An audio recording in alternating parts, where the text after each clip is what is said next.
An issue I didn't think anyone would have is if you need a piece of paper, but you don't have any square paper, you take a regular plain piece of printer paper.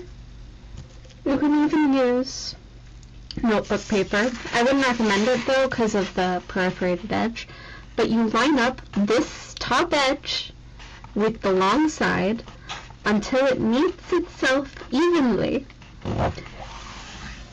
and then you cut off the excess.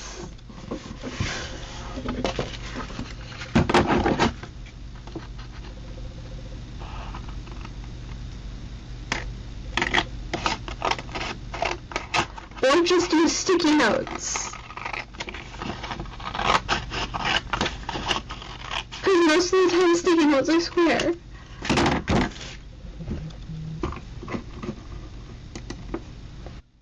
Hello and welcome my fab fans to Glam's new video. I will be doing origami because I was asked. This will be an origami butterfly. You start by a triangle fold. People recommend to use a ruler to flatten the edge. I just use my fingernail because origami paper takes creases very easily. Make sure to do it both ways so that when you hold the paper towards you, it looks like an X.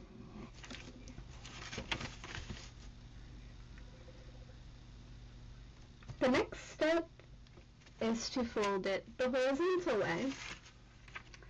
You're going to try to make it look like a plus. Make sure to line up your edges, then you flatten. Some say to use a ruler to do the flattening, like edge part, to make the crease better. That only matters if you're doing a complicated origami. If you're doing something simple, like a butterfly, or a level 1 origami, as I'm doing now, you shan't need to. It's not required.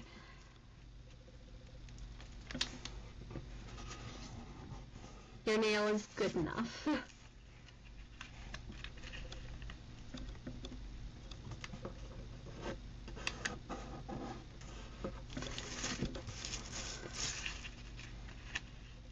Right now you can see that I'm folding all of the pieces towards the center. This fold is called the blintz fold, where you put all of the edges towards the center.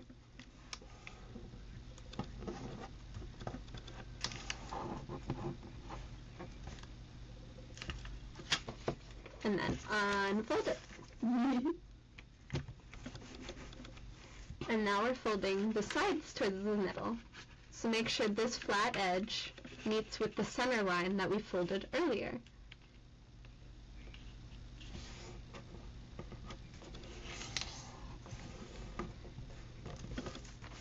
And we do it on both sides.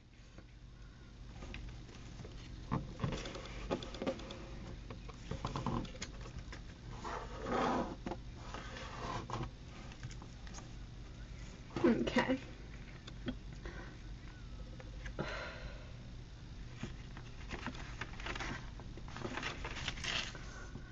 Okay, so it says to do it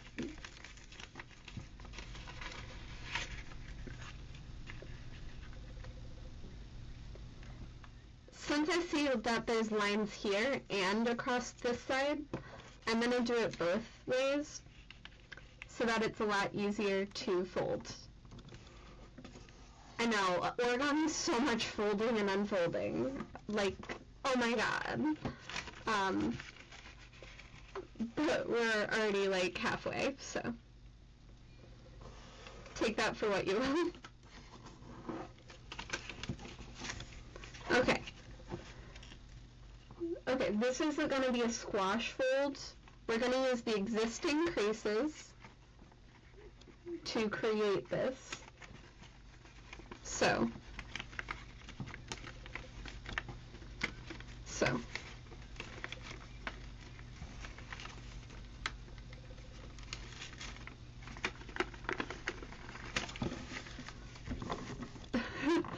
I don't don't know how to fully explain it other than I went from flat and I folded this to this edge and then I folded this to this edge on both sides.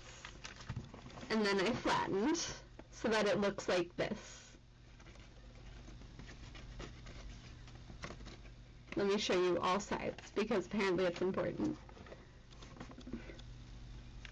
Now I'm going to ask you to flip it, do the exact same thing on the other side, where this edge meets this edge meets this edge meets this edge meets this edge.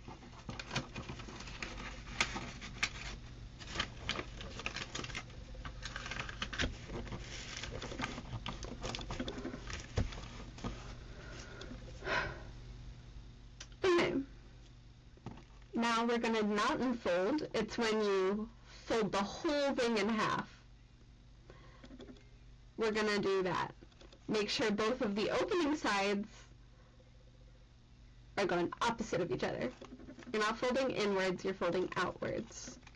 That's why it's a mountain, not a cavern. And then we're going to fold this one down and this one down.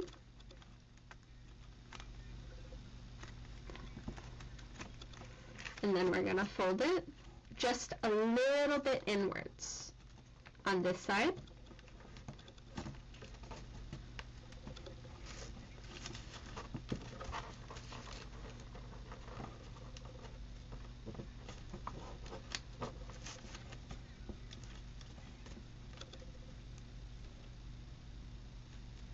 Okay.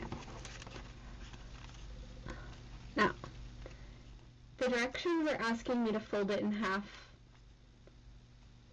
and we're gonna fold it back un-half, but like just from here to here, keep it folded together so that it's slightly curved in.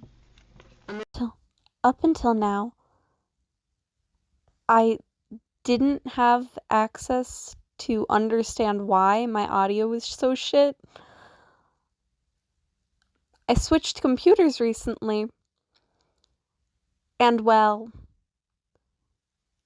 they accept and react to audio completely different. I have to plug my mic in to a completely different part for it to work. I don't get it, I just let it do what it needs to.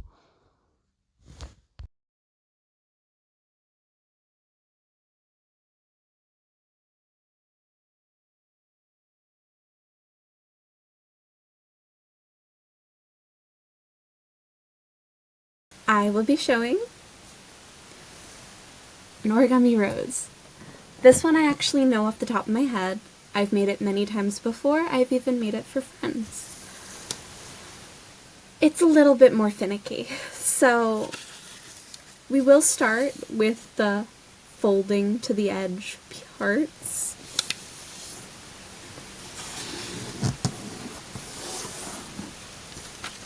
And yes, you do have to start with a square piece of paper. Most origamis require it.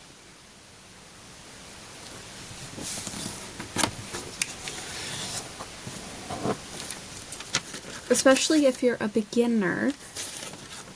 Okay, now that I folded it in half, I'm also gonna fold it the opposite way. So on the color side. I know, I chose red. How typical of me. I'm making a rose. So then I fold it inwards. What I'm doing now is, what was it called again? I can never remember the names of the folds. Sorry, Beth. But it's not like I usually need the names. I usually just know how to do it.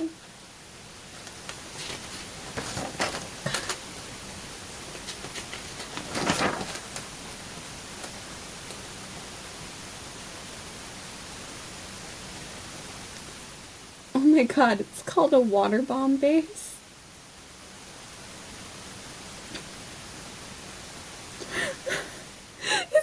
water bomb base.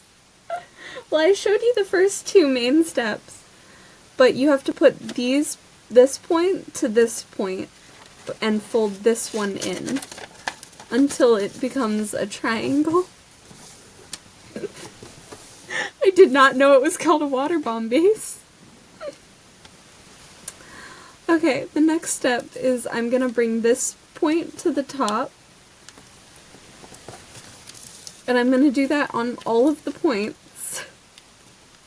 I'm still gonna laugh at that. I didn't know. Though this is one of the most simple origamis that I know, which is why I tend to teach it to children. So maybe Jel will finally understand the simplicity of origami. Okay, so now this one is like a flattened type fold. What's it called?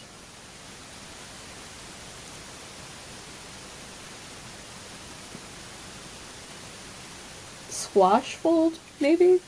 I don't know. I'm going to take this point and I'm going to put it down here so that it makes a kind of a square shape. Please get it symmetrical. It is so very important to make sure your edges meet each other. They are meant to love each other. Now flip it over, do the exact same thing to these ones.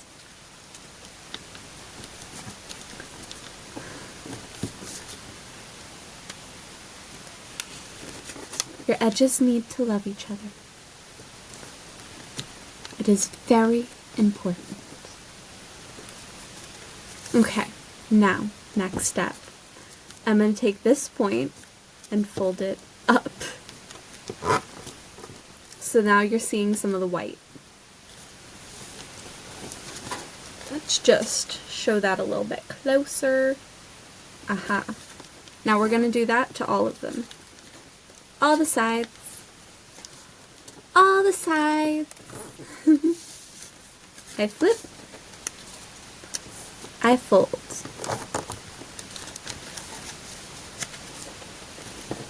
Okay, next part.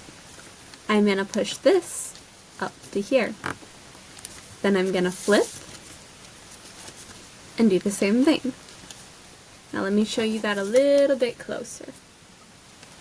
I go from there to there. Now, this part's going to be a little tricky, so I hope you pay attention very closely. We're going to fold it in half. This way.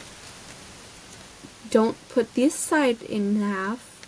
You fold this side outward so that it looks like this. You see how it looks like the same shape that you started with? That's the goal. And now you're going to grab this point and you're going to fold it to the center. This point and fold it to the center. And then remember how we did the little point up? The center point goes to the center. Now flip it, do the same thing. I'm going to fold the corners in. Fold the corners in. Now it's a little diamond, you fold the little point up. Okay, now this part's going to be a little bit complicated, so I'm going to move it up to the camera. I'm going to get very close. You see how that is a line? I want you to push that down against that. And you go to the second point, that line, fold down to the side. Then you go to the next one, down to the side. Make sure all of them are going in the same direction. And then once that happens, you grab the center point and then you just twist and twist. And it's a little rose. Something I like to do that's a little extra is I like to fold these little pieces down so it gives it a little bit more dimension, a little more texture. This is not necessary, but I think it makes it stay together a little better, and it's a little more cute. And it makes it look a little more round.